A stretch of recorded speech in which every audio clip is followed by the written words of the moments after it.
Welcome. I'm Halcyon. This is Amy. This is Asher. And this is Hug Nation. Welcome. This is a unique gathering, a unique Hug Nation, because I generally don't have co-hosts.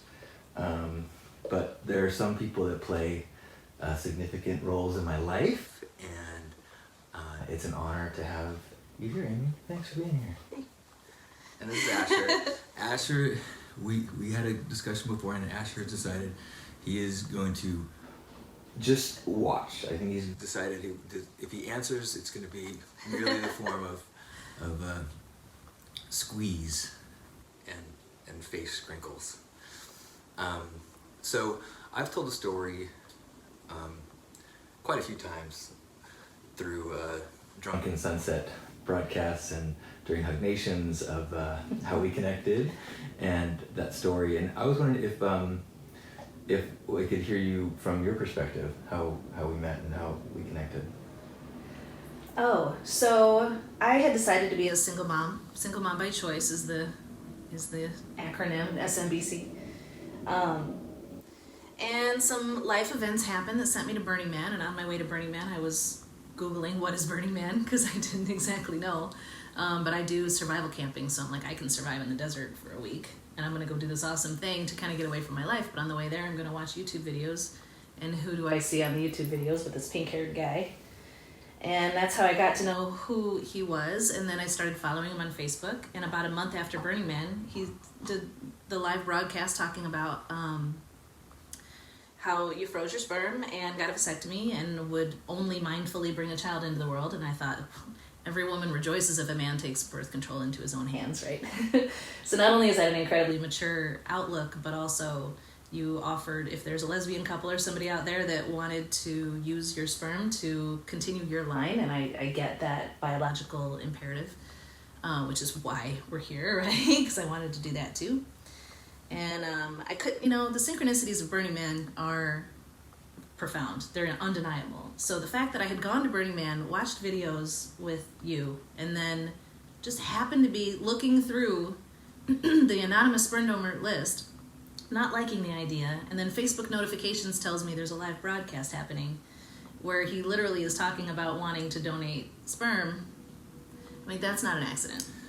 Can I just I'm going to restate what she just said. So she is on her computer looking through anonymous sperm donor possibilities and Gets a notification from Facebook. oh, Halcyon's doing a broadcast. Ding. And what do I talk about in that broadcast? That I am seeking a opportunity to be a sperm donor. Yeah. Playa Magic in the default world. Right, and that was in October, so it's literally a month after we, Burning Man's over. So And the so flow was still so happening. but like the minute I finished the broadcast, then there was a message from you, and you're like, "Well, I'm not a lesbian, but I'm like, I'm not a lesbian couple, or I'm not a couple of anything. Right. I'm a single and person. and you told me a little bit about yourself, and then we had Like some video chats. Video chatted first, yeah. and then I feel like he needs to be a little bit more center stage here. All right. No, go ahead, keep talking.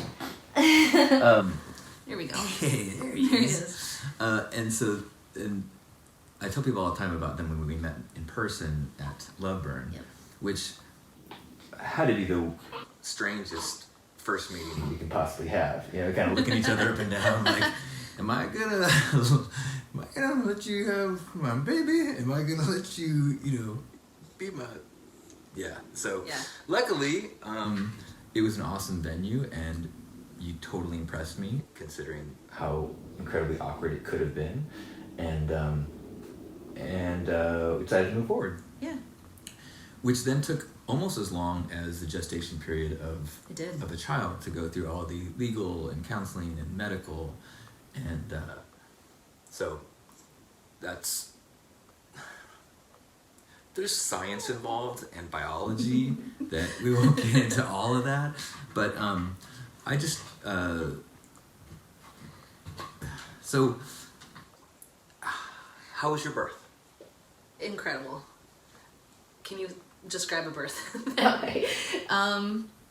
but so for a first time pregnancy and birth, normally that takes longer. Normally the baby comes a little bit later. He was 2 weeks early, and from start to finish was 10 hours of labor, which is kind of unheard of. And, you know, I hired a doula so that I would have help. I also took a mindfulness class for 2 months so that I would understand how to manage pain, how to breathe through things. He's gesturing with me. I just realized I was doing that. And so I managed to do it unmedicated. I want to make it very clear that that doesn't make me better than anybody else. It's just something that I wanted to do. It was a goal that I set for myself, and I got through it because I didn't have any medical complications, and there was no need for an epidural, and there was no need for like a C-section or anything. I had no complications. His heart rate never dropped, because a lot of times their heart rates will drop in the birth canal because they're getting squished. He's a champ, so we got through it. I'm proud of myself because that's what I set out to do, and I was able to do it. So, yeah. And which was part of the resume you presented to me. Was you set out to do pretty much whatever you set out to do. I kind of do. Yeah. Yeah. So Life is short. one thing that in the process of the legal stuff and counseling stuff, is something where we had to work out our arrangement, which is something that people ask about a lot, which is that, so I have no custody. Hi, Robin. Sorry. Hi. And I have no financial responsibilities, but I am welcome into Asher's life as a contributor of love. Yeah. Is that accurate? Yes. Yeah. So, so this is I initially this trip I planned to be here during the birth, but Asher was eager, He had other came plans. 2 weeks early, and you sent me, you called and let me know your water broke, at which time I realized that I had not been reading any baby books and did not know what that meant, and so had to make a decision, am I going to get on the plane, at first thing in the morning and try to make it in time for the birth. Good thing I didn't, I would not have made it. Nope. But this visit has been incredible. Yeah. It has been, and one of the things that's made it is that I think that we both realized upon me arriving here that we did not know each other very well. So we were very clear around certain aspects of our relationship, which is Everything surrounding Asher, but in terms of we had not spent that much time together. We had a few conversations, at two love burns. 2 love burns, yeah. But so, and as Asher's right now, his behavior is limited. So we have a lot of time to just enjoy him on our chests and have conversations, Just like this. And so it's been really wonderful to get to know each other a little bit better. And there's so many things that I just kind of, in our brief conversations, I like, okay, I get where you're coming from. We see eye to eye on things. Like you have, our backgrounds are very different, and we have different life experiences. But I think we have a lot of overlap, and so things like we never talked about circumcision, but you decided. I decided not to circumcise. Yes. I couldn't justify it. And that's kind of like the arrangement is such that that's not you are parenting. You're making those decisions. But I was stoked because that's exactly what I would love to do that. I am circumcised. My brother and father are circumcised. My nephews are not, and I it's one of those things where it just don't make no sense. No, So- the medical reasons for it have to do with things like cleanliness and STDs, and I'm like, those are teachable. You be clean and wrap it up, guys. I mean, you don't, there isn't a good enough reason to cut off a part of a newborn baby's flesh, Yeah. in my opinion. And no judgment for anyone who does do that, especially I have if a it's for little religious. judgment if you decide to do that, because it's kind of like saying, like, religious, okay, but mostly it's because you want to look like your father, or you want to look like your peers. and I mean that's the equivalent of like giving a newborn silicone implants so that it's cosmetic surgery, and that doesn't make sense for a baby. I don't think. So okay. Isn't he cute? He's so freaking cute. How long do you have before you have to go back to work? I don't have to go back to work until August. Okay. Yeah. All summer. And in between that time, though, when do you get to move? I think I'm gonna try to move next week. Next week. Not really by choice, but by necessity. So, my landlady's not renewing my lease here, so I decided to just try to buy a place, which I did, and I closed on it yesterday, literally. Was it yesterday? Yes. No, it had to be Friday. I don't know what day it is. Yeah. Baby cave. I call it the baby cave. I don't sleep a lot. So yeah, so then I just would like to get out before I have to pay another month's rent here. That's all. I don't think anyone would be surprised to know that I timed my visit to miss the move. But not intentional. I would be happy to help if I was here. Yeah, so there's a lot of people have been, I've shared a lot of my personal feelings and emotions leading up to this, and there's been things that I expected and a lot of things that I did not. Someone just made a comment that was like, just so you know, I think that you're really, when you go back to San Diego, you're going to be really sad, and I think that you're gonna, there's this really long thing telling me how hard it's going to be, and I was like, no shit. That's the thing, some of the things that it made total sense to me before that we would be states away, and it doesn't, that's one of those things that I didn't quite think through. So I'm trying to figure out, when I can visit again. I'll bring him to California too. That'll happen. For sure. But this has been a treasured experience. Yeah. He's a lucky kid. He's pretty awesome. I don't know if everyone saw the pictures that I posted of my baby pictures, but I had the same haircut. And He came out coiffed. And yeah, there's a lot of, I think it would, there's definitely a similarity. I keep making jokes. I took one cell from him, and then I grew this child for 9 months, and then pushed him out. He wouldn't have the slightest bit of courtesy to look like me, even a little bit, but he doesn't. But some of that is probably for the best. He's so cute. He's so awesome. He's so cute. I just have so enjoyed just holding him and giving him little kisses. Trying not to make my mustache be too sharp. So thank you so much for sharing this moment and this child and this adventure with me. And thank you, because without you, he would not be here. Yeah. It wouldn't be him anyway. Yeah. And look at how awesome he is. Yeah. All right, I'm going to pull the camera so you can see him a little closer. Oh, look at the grumpy face. Call him old man baby.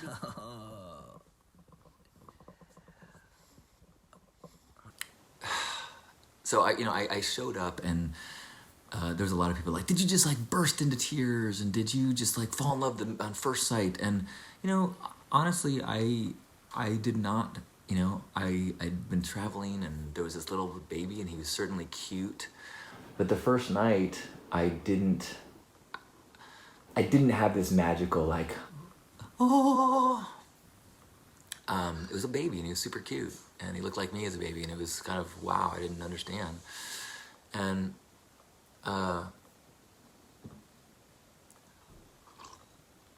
then the next day, as I got to spend more time with him, and start to see his mannerisms, and then I started to see not just a baby, but I got to see Asher, and start to feel this more of a connection and more of a just preciousness in this unique being that was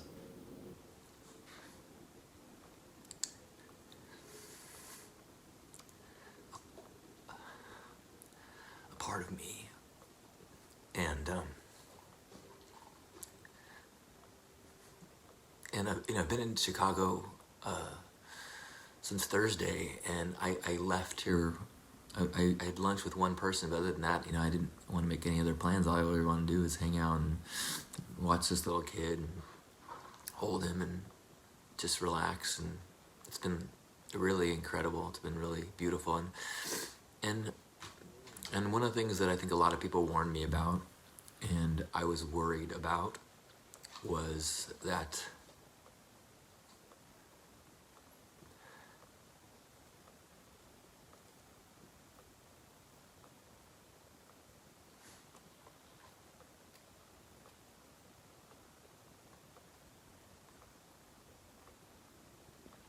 I would fall in love. And I knew that intellectually. But as I head to the airport in an hour, I don't really want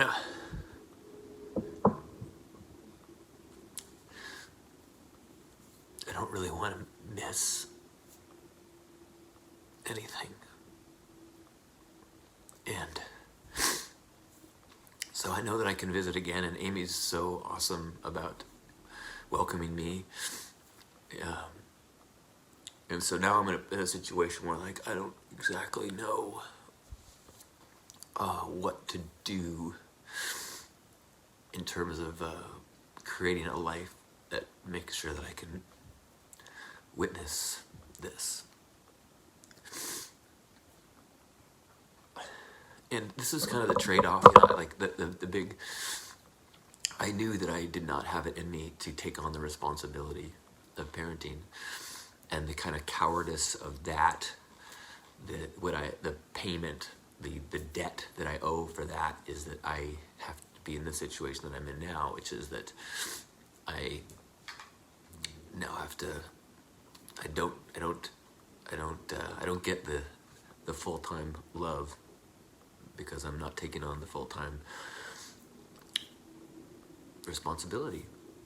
And I'm so grateful that Amy, is taking that on, and was going to, whether she ever connected with me or not, because that relieves some of my the struggle that I have about responsibility and commitment and the future. But and I knew this, that the downside of it is that then, it's like, I know I'm gonna miss him.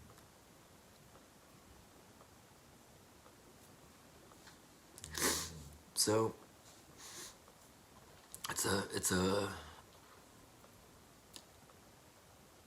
like, this whole last few days I really haven't thought about anything else, and maybe it's almost like an intoxication. And I see why people say that I mean, I haven't felt like it's been like, oh, just like everybody said, now nothing else matters in my life. And I've never loved anything like I've loved that thing. I mean, but I do love that kid. And I can't wait to see, can't wait to see him get more mobile and more vocal, and, so the things I didn't think about was, how much this distance was going to be an issue. And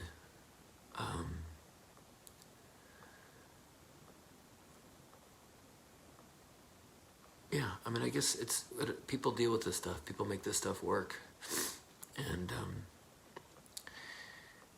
you know, there's, I've, I'm, you know, I've set up a life for myself that has a whole bunch of freedom in it, and one of the costs of freedom is missing out on certain things. And this is, you know, I feel like I'm this, not now because I'm here, but tomorrow I think I'll be paying that price. I'll be feeling the cost of freedom tomorrow. But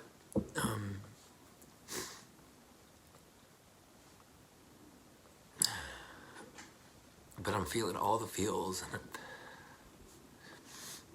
feeling very lucky, and you know, so grateful it's healthy and beautiful, and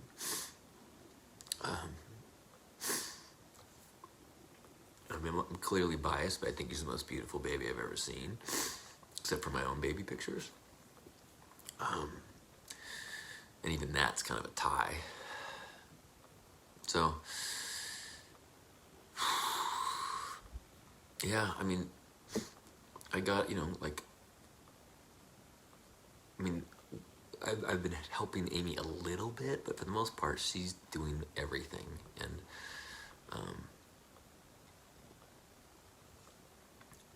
not for the most part, for the all part.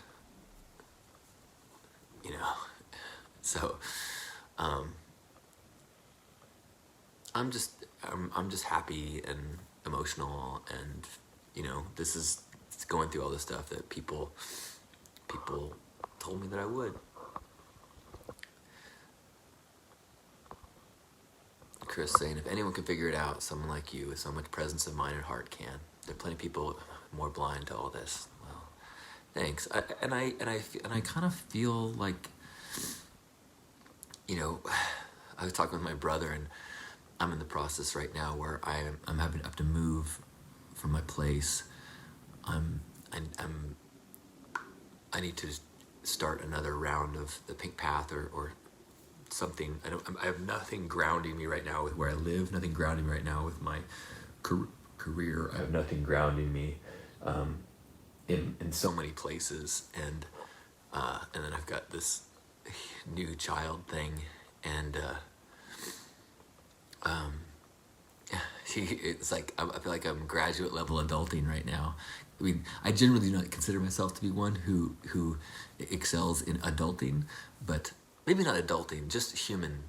I'm full to the neck in human experience right now, and I got to be grateful for it. I'm grateful for it. Amber saying she might actually make me like a cop. Amy is very likable, and a total badass, and a yang to my yin in a lot of ways.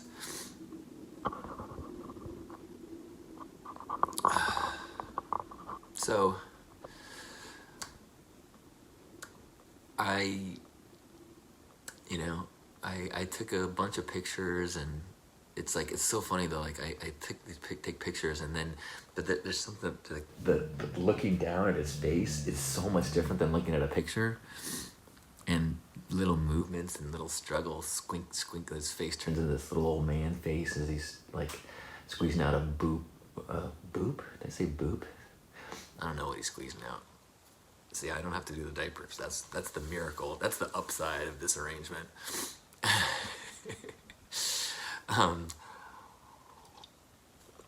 But he's so small and precious and helpless. And I'm so grateful that I can trust that, you know, all of my insecurities about my inability to take care of a little helpless thing are washed away by, there's no one more capable than Amy.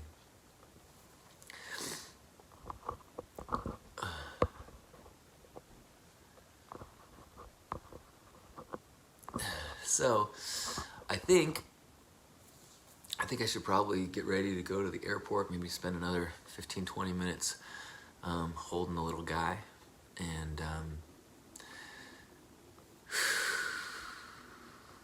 and then just put one foot in front of the other. If anybody is, asking or wondering how they can help,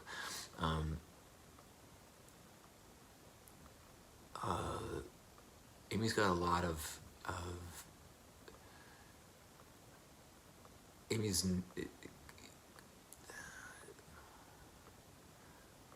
If you would like to support her or help out with a meal or something like that, it would be very appreciated. So you can shoot me a note, and I can let you know how you could help out with something if you're called to help her and Asher. Yeah, crazy wild world, huh? Nick saying, if you think it's amazing now, just wait. Kids are magic and make you see the world in ways you can't imagine. Yeah, I guess I up until this weekend, I thought this was going to be a little bit more casual. And now I realize what Dimitri has been telling me since day one. He's like, it's you're not going to be able to be casual.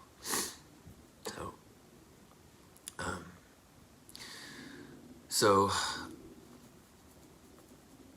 yeah, so I'm super excited. I'm bio dad, and I get to witness Asher's growth into a more and more, I don't know, more and more what? Just bigger human, I guess. I don't want to put any judgment on it. Weird and wonderful, says Amber. Yes. So thanks for the support and the love, and I will keep sharing the journey as honestly and authentically as I can.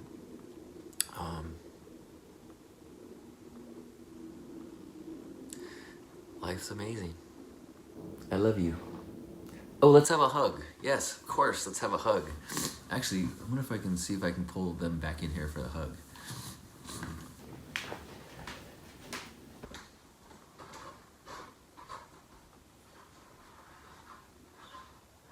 I pull you back in for the hug?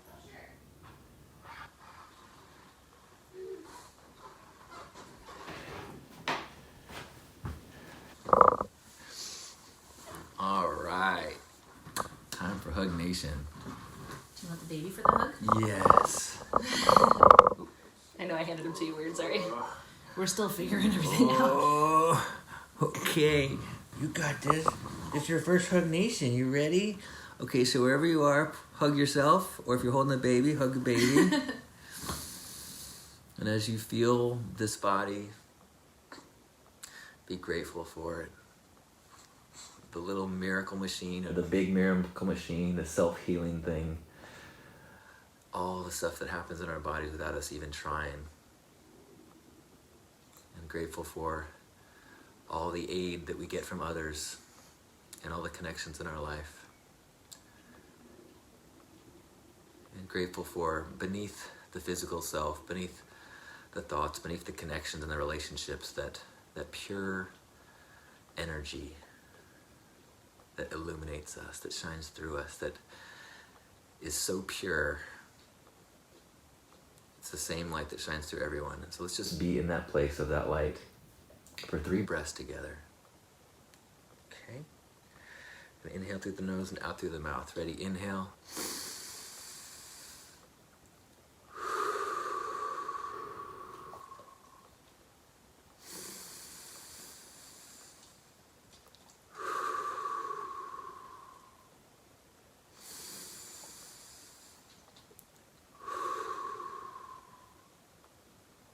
On behalf of Grandpa Caleb, baby Asher, and all the Love Warriors, happy Hug Nation. I love you. And I love you.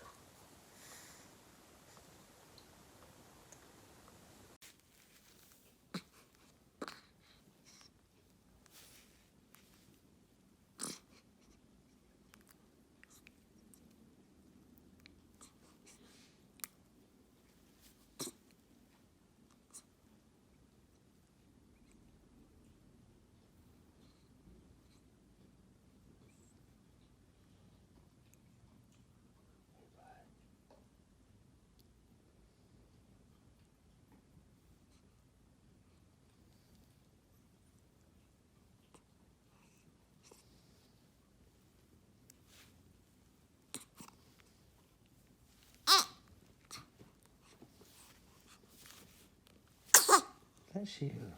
Bless you. Bless you.